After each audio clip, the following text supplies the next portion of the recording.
Une tribune de l'ancienne ministre des Armées.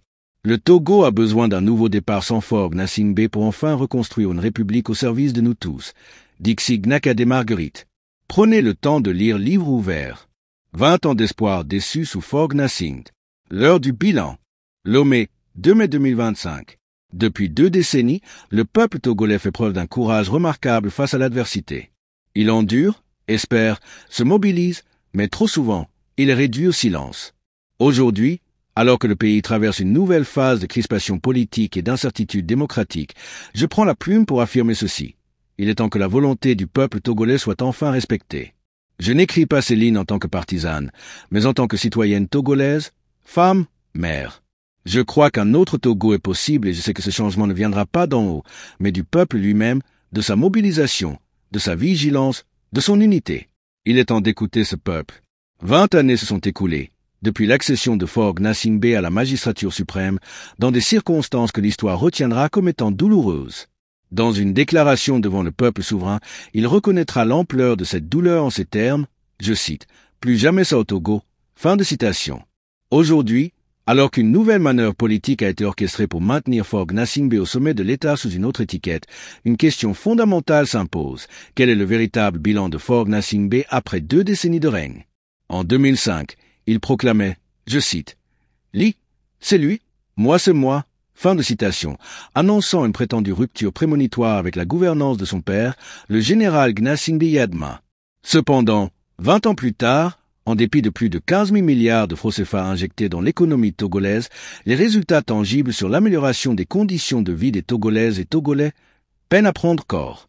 In fine, force est de constater que les proches de Faure Gnassingbé qui aujourd'hui célèbrent et glorifient le général Gnassingbé Yadma et ses œuvres sont les mêmes qui proclamaient haut et fort que Yadma a laissé un Togo socialement délabré, politiquement divisé et économiquement exsangue. Ce paradoxe met en lumière l'échec d'une gouvernance incapable de tracer sa propre voie et de porter l'espoir d'une véritable transformation structurelle du Togo. Qu'il me soit permis ici de souligner à juste propos que l'avènement de Faure Gnassingbé au pouvoir a suscité un regain d'intéressement de la communauté internationale vis-à-vis du Togo. En effet, la reprise de la coopération avec les partenaires au développement bilatéraux comme multilatéraux a conduit dans un premier temps à une annulation partielle de la dette publique, faisant passer le stock de la dette publique globale du Togo de 1210 milliards de francs CFA en 2005 à 767 milliards de francs CFA en 2010. Ce processus d'allègement de la dette publique va ouvrir la voie au financement de plusieurs programmes tels que le document stratégique de réduction de la pauvreté DSR-PIC et la stratégie de croissance accélérée pour la promotion de l'emploi SCAP. Ceci va provoquer le re-endettement du pays, faisant passer la dette publique globale de 767 milliards de francs CFA en 2010 à plus de 3 800 milliards de francs CFA en 2023. Ces ressources mobilisées au nom du contribuable togolais se sont transformées en un fardeau écrasant pour les générations futures. En réalité, le stock de la dette actuelle n'a pas de contrepartie en actifs de production. À cela s'ajoute la privatisation massive d'institutions publiques notamment la BTD, la BTCI, Togo Telecom, etc. L'impact concret demeure invisible. La symbolique de cette carence en matière de gestion des finances publiques est la succession des collectifs budgétaires depuis 2015. Cela dénote la navigation à vue des gouvernements de Faure Gnassingbé. En tout état de cause, la réalisation d'un taux de croissance à 2 chiffres, la relance de la consommation des ménages et de la performance du secteur privé pour une relance globale de notre économie restent d'immenses défis à relever. Au demeurant, ces objectifs ne peuvent être atteints que s'il y a une réduction significative des détournements de deniers publics et l'instauration de la fin de l'impunité des crimes économiques. Le système sanitaire du Togo n'a subi en 20 ans aucune transformation structurelle nécessaire à la satisfaction des besoins de santé des populations. La contractualisation ne semble pas avoir répondu ni aux attentes des populations, ni à celles du personnel soignant. Les réformes relatives à l'imposition de l'assurance maladie, sans études approfondies et sans consultation préalable des acteurs concernés, n'ont fait qu'augmenter les charges des entreprises privées et risquent dans le moyen terme de déstabiliser le secteur de la santé. En termes d'infrastructures, Faure Gnassingbé s'est essentiellement reposé depuis 20 ans sur les CHU et les CHR construits par le général Yadma. Les ménages togolais, après 20 ans de pouvoir de Faure Gnassingbé, continuent malheureusement par supporter le poids du coût du financement de la santé à hauteur de 51%. Les déséquilibres régionaux relatifs à l'accès aux services sociaux de base n'ont pas été corrigés. Une bonne majorité des populations peinent à avoir de l'eau potable, en particulier dans les zones rurales. Les milliards de francs CFA investis sur les projets Contour Global, Kekli, CISO, censés régulariser le déficit énergétique du Togo, se révèlent aujourd'hui totalement perdus. En effet, le Togo est en proie à des coupures intempestives d'électricité sur toute l'étendue du territoire depuis plus d'1 an. Par ailleurs, les informations concordantes révèlent les difficultés financières de la site. Fogg Gnassingbé, durant les 20 dernières années, a complètement négligé notre système éducatif. En lieu et place des réformes qui auraient dû être engagées, notre système éducatif a été piloté au mieux par des arrêtés ministériels, au pire par des communiqués. Les chiffres montrent globalement que Fogg Gnassingbé n'a jamais inscrit dans ses priorités l'éducation nationale. En effet, les ménages depuis 20 ans supportent le coût de la scolarisation des enfants en moyenne à hauteur de 62,69%. L'État, malheureusement, ne prend en compte que 37,31%. Le Togo est toujours tributaire de l'aide publique au développement, APD, en moyenne pour 20 milliards de dollars par an. Dès lors, il nous paraît évident que notre système éducatif n'a aucun avenir avec Fogg Gnassingbé. La gouvernance est réduite à un exercice de propagande politique à des fins de conservation du pouvoir, reléguant au second plan la transformation structurelle du pays. Ainsi, le projet de création de l'OTR s'est transformé en un outil d'accumulation de richesses.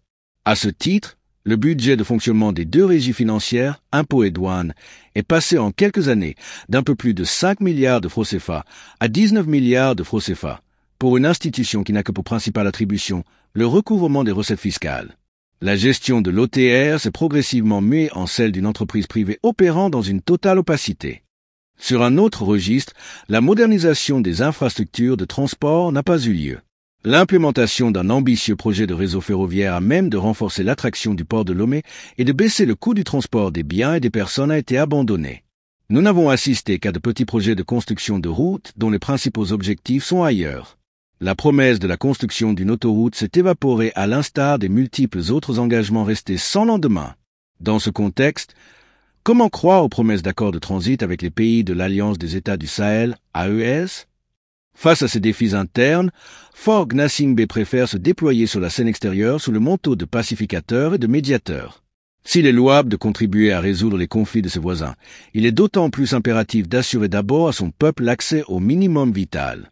C'est dans un tel climat d'échec que se prépare une confiscation définitive du pouvoir par une réforme taillée sur mesure.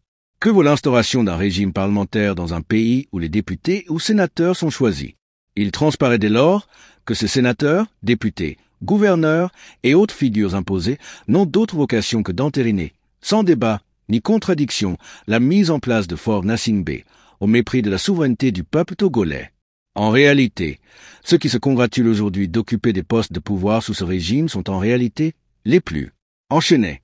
Aussi, face à l'arbitraire, le réveil du peuple est plus que jamais nécessaire. Cet asservissement et cette misère planifiée ne sont pas une fatalité. Ils sont le produit de la résignation collective. Dans ce contexte d'échec des politiques publiques, de projets avortés, de chantiers inachevés, de détournement de deniers publics, la responsabilité personnelle de Fogg Gnassingbé est totale. Architecte d'un système fondé sur la peur et l'impunité, il écrase toute voix dissidente par l'intimidation, la violence, les arrestations ou l'exil. Je rappelle, à toutes fins utiles, que je suis toujours dans l'attente de mon attestation d'origine qui doit servir à la création de mon parti politique. Notre souhait le plus ardent est de contribuer désormais à mettre fin à de telles pratiques qui montrent l'absence de liberté d'association, de réunion et ou d'expression. À ceux qui nourrissent l'illusion d'un changement spontané. Je rappelle que rien ne tombe du ciel, sauf la pluie. La libération d'un peuple est toujours le fruit de son propre courage et de sa lucidité. En tant que maire et membre de la grande famille Gnassingbé, j'ai une responsabilité morale de tirer la sonnette d'alarme, assumant ainsi ma part de vérité. Lorsque les fondations d'une nation sont minées, il n'y a plus de neutralité possible. Ceux qui croient aujourd'hui être à l'abri découvriront demain qu'ils furent les premières victimes de leur propre lâcheté. Le président Fogg Gnassingbé, avant de chercher à s'imposer à nouveau sous une nouvelle casquette, doit avoir l'honnêteté de dresser son véritable bilan. Il doit objectivement reconnaître qu'il vient de passer 20 ans d'errance politique, de régression économique et sociale, d'asservissement du peuple togolais et de désespérance nationale. Il doit cesser de multiplier les poses de première pierre et commencer par inaugurer ce qu'il a promis depuis 20 ans dans son programme des 20+. Le Togo n'a pas besoin d'un masque constitutionnel pour dissimuler ses douleurs.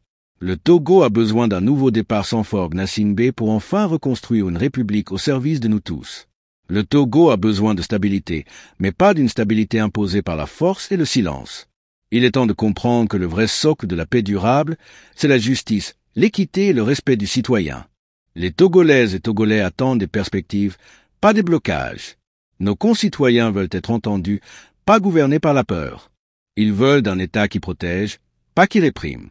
Des dirigeants qui rendent des comptes, pas qui s'éternisent. Une justice indépendante, des médias libres, des opportunités pour leurs enfants. Le temps des réformes n'est pas une menace, il est une chance. Le Togo a des ressources, des talents, une culture de paix à valoriser. Puisse DEU veiller sur le Togo.